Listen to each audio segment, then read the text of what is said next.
시작부터 질문을 두 가지 드립니다. 여러분은 하나님이랑 얼마나 친하다고 생각하세요? 여러분 하나님을 얼마나 알고 있다고 생각하십니까? 여러분은 어떻게 생각하세요? 성경을 다 알아야 하나님을 믿을 수 있을까요? 많은 사람들이 그렇게 이야기합니다.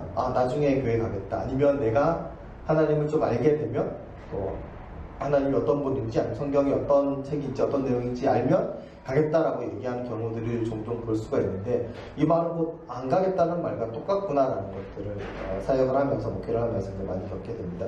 왜냐하면 내가 자신이 납득하는 그 하나님을 믿겠다는 거죠. 내가 이해할 수 있는 하나님을 믿겠다는 거죠. 많은 사람들이 그런 식으로 이야기를 하고 성경을 다 알면 또 아니면 하나님에 대해서 알면 내가 납득이 되면 내가 이해가 되면 하나님을 믿겠다, 교회를 나가겠다 이야기하는 경우들을 참 많이 본다는 겁니다.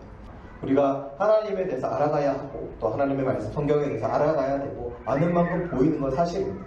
하지만 우리가 그 성경을 다 알고 하나님을 다 알고 나서 그제서야 내 어떤 지적인 아니면 내 마음에 내 생각에 내 기준에 충족이 되면 그제서야 하나님을 믿겠노라고 교회를 나가겠노라고 얘기하는 건 안 나가겠다는 말과 똑같다는, 우리가 다 준비가 되고 우리가 하나님 다 알고 성경을 다 알면 교회 나가겠다 하나님 믿겠다 얘기하는 것 자체가 말이 안 된다는 얘기입니다. 하나님에 대해서 알아가야 되는 건 너무나 분명합니다. 확실합니다. 알아가야 합니다. 성경에 대해서 우리가 알아가야 합니다. 아는 만큼 그 은혜가 보이고 하나님의 뜻이 보입니다. 하지만 앞서 계속 얘기한 것처럼 내가 하나님을 아니면 성경을 다 알아야 하나님을 믿을 수 있고 제대로 믿을 수 있고 또 교회에 나갈 수 있다, 그런 생각을 만약에 가지고 있다면 우리의 생각을 조금 바꿨으면 한다는 겁니다. 다수의 그리스도인들이 하나님을 믿으면 모든 일이 잘 될 거라고 생각합니다. 고통과 고난, 슬픔과 아픔을 겪지 않을 거라고 생각을 합니다. 하나님을 믿는다고 해서 아무런 어려움이 없고 아무런 죄책감이 없고 아무런 문제가 발생하지 않고 아무런 삶의 굴곡이 없다? 믿음의 삶들을 살아온 우리의 시간들을 돌이켜보십시오. 어려운 일이 하나도 없었습니까? 불가능한 일이 하나도 없었습니까? 슬프고 아프고 실패와 좌절과 절망의 순간들이 하나도 없었습니까? 다 똑같이 없습니다. 그러니까 하나님을 믿든 믿지 않든 우리가 이 땅 가운데 인생으로 살아갈 때는 모든 걸 겪게 마련입니다.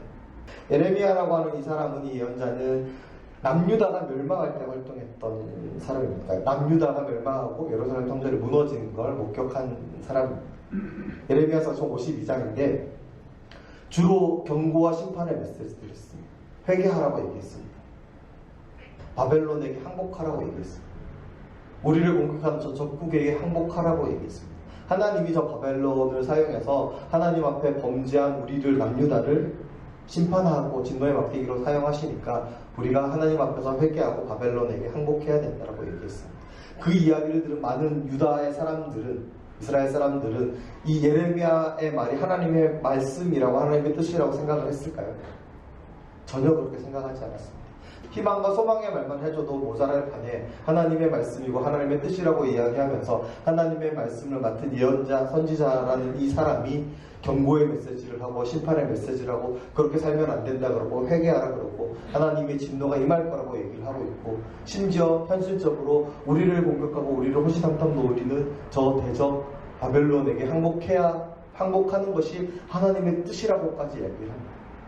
그러니까 우리는 그 이후에 살고 있는 사람이니까 예레미야서의 말씀이, 그 예언의 말씀들이 정말 하나님의 말씀이었고, 동시대에 많은 예언자들, 많은 하나님의 뜻을 전한다고 했던 많은 선지자들이 거짓된 것들을 증거했음을 이제 예레미야서를 통해서, 유대 역사를 통해서, 구약 성경을 통해서 너무나 분명하게 알 수는 있지만, 그때 당시에 만약에 우리가 있었다 하더라도 이 사람들의 반응과 크게 다르지 않았을 거라고 생각합니다.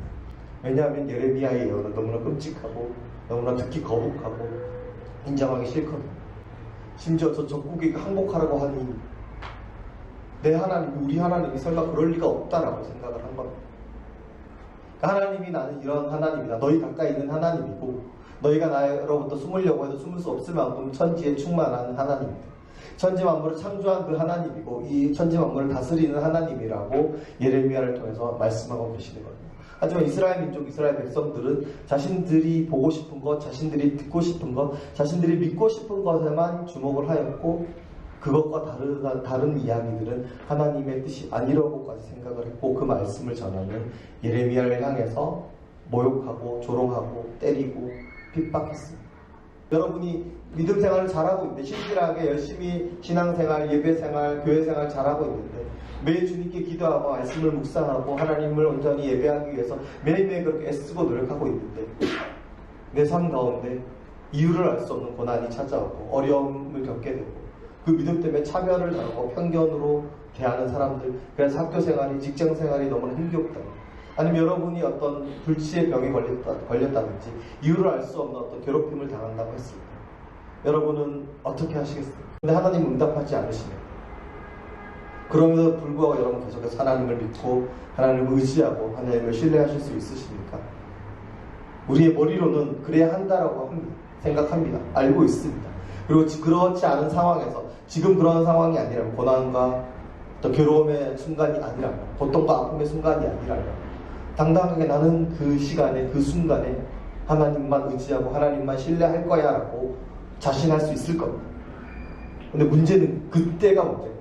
여러분의 믿음이 1%도 흔들리지 않을 수 있겠습니까? 제가 오늘 여러분과 나누고 싶은 건 이겁니다. 내가 생각했던 하나님과 다르니까 원망이 나오고 불평이 나오고, 하나님 왜 내 생각, 내 기준, 내 잣대대로 그렇게 반응해 주시지 않으시고 역사해 주시지 않으시고 응답해 주시지 않습니까? 라고 이야기하게 됩니다. 하나님에 대해서 잘 모르니까, 하나님의 뜻에 대해서 오해를 하고 있습니다. 이때가 지나고 나면 하나님의 뜻이 분명해지는 경우들이 참 많이 있습니다. 하지만 그때 그 순간에 하나님의 뜻을 오해하고 하나님을 잘못 알고 오해했기 때문에 하나님으로부터 멀어지고 하나님을 원망하고 하나님께 불평하고, 그런 모습들이 우리들 모습 속에도 있을 수 있다는 겁니다. 우리가 다 그럴 수 있다고 말씀을 드리는 겁니다. 시편 42편에 보면 시인을 향해서 그 시인의 대적이 이렇게 얘기합니다. 너의 하나님이 어디 있냐? 네가 어려움과 혼란을 겪고 있는 이 순간에 내 하나님이 어디 있느냐라고 조롱하고 질문을 합니다. 예수 그리스도가 십자가에 못 박히셨을 때 두 강도가 같이 매달렸잖아요. 그 중에 한 강도가 이렇게 얘기합니다. 내가 정말 메시아거든 너 자신을 구해봐라. 우리도 구해봐라. 그렇게 십자가에 매달려서 죽어가는 상황에서도 예수님을 조롱하고 모욕합니다. 마지막 날에 그 시편 42편의 대적이, 아니면 예수님을 조롱했던 그 강도가 마지막 날에, 심판의 날에, 그 구원의 날에도 예수님을 향해서, 하나님을 향해서 하나님이 어디 있냐고 조롱할 수 있을까요? 우리 고난의 시절 가운데, 힘겨운 순간들 가운데 하나님을 제대로 알지 못할 때, 하나님을 오해할 때, 하나님으로부터 응답이 없다고 해서 하나님의 침묵을 견디지 못할 때에, 그렇지 않으려고 애쓰고 노력하는 우리를 향해서 그렇게 조롱하는 대적들이나 주변의 사람들의 말에 우리의 믿음이 흔들릴 수도 있습니다. 그렇기 때문에 우리는 하나님을 분명히 알아야 되고 바르게 알아야 합니다. 하나님이 어떤 분인지, 하나님이 어떤 존재인지를 우리가 알아야 합니다. 우리의 믿음을 통해서, 믿음의 삶을 통해서 알아야 하고, 믿음의 인생 가운데서 그런 하나님을 만나야 하고, 무엇보다 하나님의 말씀을 통해서 그 하나님의 뜻들을, 하나님이 어떤 분인지를 우리는 알아가야 한다는 겁니다. 하나님은 먼데 계신 분이 아닙니다. 우리와 가까이 계신 분입니다. 우리가 하나님을 오해하고 하나님에 대해서 잘 모르니까 어떤 위기의 상황 가운데, 어려움의 순간 가운데 하나님을 놓아버리는 거예요. 하나님이 멀리 계시구나. 하나님이 내 기도를 들어주시지 않는구나. 하나님이 나를 사랑하시지 않는구나. 하나님이 안 계신가? 누군가가 넌 신앙생활 잘하고 교회 열심히 다닌다면서 왜 이런 어려운 일을 당해? 정말 하나님 믿긴 있어라는 이 질문에 아니라고 얘기하지 못하고 흔들리는 그런 순간들이 우리한테 있다는 겁니다. 우리의 믿음이 단순히 약해서 그렇다기보다 하나님을 제대로 알지 못하기 때문에, 하나님을 오해하고 있기 때문에, 아니면 하나님을 나의 조그만 틀, 아니면 나의 어줍지 않은 그 기준의 그 잣대를 가지고 하나님이 이런 분이라고 생각하고 있기 때문에 그 위기의 순간에, 어려움의 순간에, 고통과 좌절과 슬픔의 순간에 하나님을 너무나 쉽게 놓아버릴 수 있는 그런 우리들의 모습이 있다는 겁니다. 우리가 하나님을 바르게 알아갔으면 좋겠습니다. 하나님 알기에 힘썼으면 좋겠습니다. 하나님과 관계를 맺을 수 있는 그 모든 것들은 우리의 것은 아무것도 없습니다. 오직 하나님의 사랑과 하나님의 은혜와 하나님의 용납하심 때문에, 하나님의 허락하심 때문에, 하나님이 좋다라고 얘기해 주셨기 때문에 가능한 거지, 우리 하나님이 그렇게 작은 분도 아니고 그렇게 우리가 뭐 우리 어떤 작은 틀 안에 가둘 수 있는 분도 아니고 우리가 오해한다고 해서 그렇게 되는 분들도 아닙니다. 우리 모두는 저를 포함해서 하나님에 대해서 전혀 모르고 있습니다. 거의 모르고 있습니다. 우리가 말로는 이렇게 얘기할 수 있잖아요. 하나님이 천지 만물을 창조하신 분입니다. 그렇지 않습니까? 창조주 하나님이시죠. 역사의 주관자십니다. 온 우주와 천지 만물을 다스리시는 분이시고 전능하신 분이시고 정말 옛날 표현을 써서 무소부재하신 분입니다. 그 하나님이 우리를 나의 아들이라고 나의 딸이라고 나와 관계를 맺자고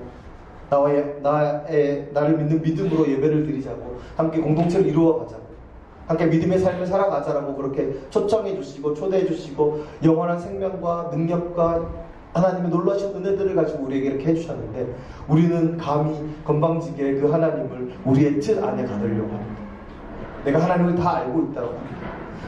그래놓고 고난의 시간에 힘겨운 시간에 내 기도가 내 뜻대로 응답되지 않는 그 순간에 하나님의 잠시 그 침묵하는 그 시간에 하나님이 없다라고 얘기하고 하나님을 부인하고 하나님을 부정하고 그 기준이 뭡니까? 하나님은 정말 우리와 가까이 계신 분입니다. 비록 침묵하실지라도 우리와 가까이 계신 분입니다. 우리와 늘 항상 함께 계신 분입니다. 네, 사랑하는 청년 여러분, 우리가 하나님을 좀 제대로 알았으면 좋겠습니다. 점점 더 알아갔으면 좋겠습니다. 우리가 하나님을 다 알 수는 없습니다. 성경도 다 알 수는 없습니다. 다 이해할 수는 없습니다. 하지만 그럼에도 불구하고 하나님 알기에 힘쓰는 저와 여러분이 되셨으면 좋겠고 하나님의 말씀을 통해서 하나님의 뜻을 매일매일 알아가고 발견해 나가는 저와 여러분이 되셨으면 좋겠습니다. 우리가 알고 고백하는 바와 같이 하나님은 천지 만물을 창조하신 분이시고 우리를 창조하신 분입니다. 태초부터 지금까지 역사의 주관자가 되시고 온 우주 만물을 다스리는 분이십니다. 그 놀라우신 능력과 놀라운 은혜로 우리와 항상 동행하시고 우리를 지켜주시는 분이시고 너무나 감사하고 감격스럽게도 우리 한 명 한 명을 택하여 주셔서 하나님의 백성, 하나님의 소유, 하나님 나라의 시민으로 삼아주신 분입니다. 우리가 뭐 어떤 것들 해서가 아니라 우리를 사랑하시기 때문에 우리를 너무나 사랑하셔서 우리에게 영원한 생명과 영원한 죄로부터의 승리와 자유를 우리에게 허락해 주셨습니다. 오직 하나님의 은혜로 우리가 그 모든 것들을 누리게 됩니다. 우리가 그것을 알고 인정한다면 감히 하나님을 우리의 틀 안에 가두지는 맙시다. 여러분의 하나님은 얼마나 크십니까? 가늠이 된다면 내 틀 안에 가두려고 하는 것. 물론 가둠을 당하실 분도 아니지만 우리는 착각하며 살아갑니다. 나의 하나님은 이런 분이야 라고 내 틀 안에 가두려고 하고 나의 기준으로 보려고 하고 심지어는 판단하는 모습들도 우리 안에 가끔씩 있습니다. 우리가 결국에는 하나님의 크고 놀라우신 은혜들을 또 하나님을 알아가고 만나갔으면 좋겠습니다. 감히 하나님을 나의 틀에, 나의 잣대에, 나의 기준에 집어넣으려고 하는 게 아니라 우리 자신을, 우리의 온몸을, 우리의 온 존재를 그 크고 넓으신 하나님의 품 안에 던져버릴 수 있는 그런 믿음의 삶을 살아가는 저와 여러분이 되시길 간절히 소망합니다.